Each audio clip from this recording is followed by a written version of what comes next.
অচল অবস্থা সৃষ্টি হওয়ার পরে মাননীয় বিদায়ী মেয়র পদত্যাগ করার পরে পৌরসভায় আমরা নিয়ম মেনে আইন মেনে 3 দিনের মধ্যে নির্বাচিত বোর্ড করার আবেদন করেছিলাম।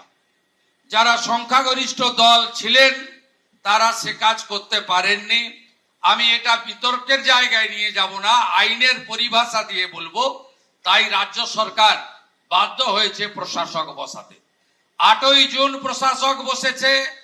আগামী 6 মাস অর্থাৎ 7ই ডিসেম্বরের মধ্যে রাজ্যের নির্বাচন কমিশন, স্টেট ইলেকশন কমিশন, তারা রাজ্য সরকারের সুপারিশে নির্বাচিত কর্পোরেশনের হাতে দায়িত্ব তুলে দেওয়াই আমাদের কাজ।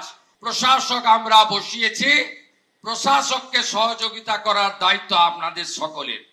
এই রকম একটা সার্ভিস যেটা 24x7 দিতে হয়, যার শনিবার নেই, রবিবার নেই, ছুটির দিন নেই, 10টা 5টায় করা যায় না, 24x সার্ভিস দিতে হয়। এক্ষেত্রে শুধুমাত্র কমিশনার বা প্রশাসক, আধিকারিক বা ইঞ্জিনিয়ার বা কেবলমাত্র পৌর কর্মীদের উপরে বা সঙ্গে পুলিশের উপরে নির্ভর করে কিন্তু করা যায় না।